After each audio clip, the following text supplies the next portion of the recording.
በሳል መሆኑትን እንዴት ነው የሚያውቁት? ብስለት እድሜ ሳይሆን አስተሳሰብ ነው።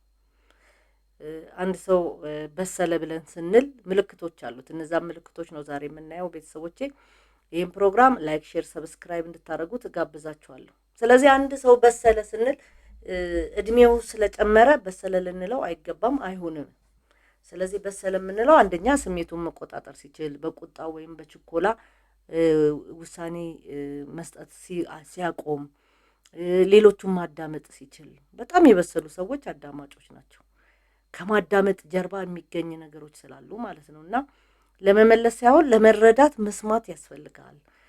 ስህተትን መቀበል፣ ተሳስቻለሁ ማለት በጣም በቃ የበሰሉ ሰዎች ምልክት ነው ማለት ነው። ከተሳሳቱ ማለት ነው፣ ሳይሳሳቱ አይደለም። ከተሳሳቱ ተሳስቻለሁ ማለት፣ ትዕግስትን ማድረግ፣ ራስን ከሌሎች አለማነጻጸር። የበሰሉ ሰዎች ራሳቸውን ከሌላ ሰው አያነጻጽሩ። በጣም ከባድ በብዙ ሰዎች ላይ የሚታይ እርስ በርስ ማነጻጸሪያ ማለት ነው። ራሱን ከሌላ ሰው ጋር አያነጻጽርም። ሰላም ከክርክር ይልቅ ሰላምን ይመርጣል። ኃላፊነትን ይወስዳል።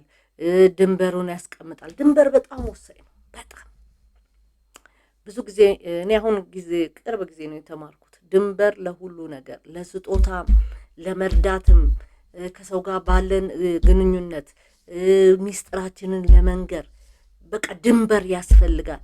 ድንበርህን አልፈ ብዙ ነገር ካረግ እነዛ የሚመጡ ሰዎች ለጥቅማቸው ድንበርህን ይጥሱታል።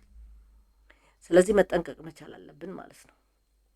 ለራስ ጊዜ መስጠት። የበሰለ ሰው ምልክቱ ለራሱ ጊዜ ይሰጣል።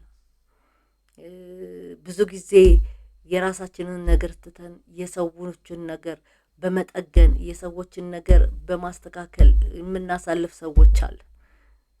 ከዛ ድንበራችንን ሲጥሱ በጣም እናናደዳለን። በራሳችን መንገድ እኔ በጣም ብዙ ነገሮች በራሴ ጥሩ አረኩ ብዬ በምለው ነገር ብዙ ነገር ውስጥ መጥተዋል። በእርግጥ ነገሮችን አሁን በጣም እየተማርኩበት ስለሆነ ነገ ከነገ ወዲያ ይስተካከላል ብዬም አስባለሁ።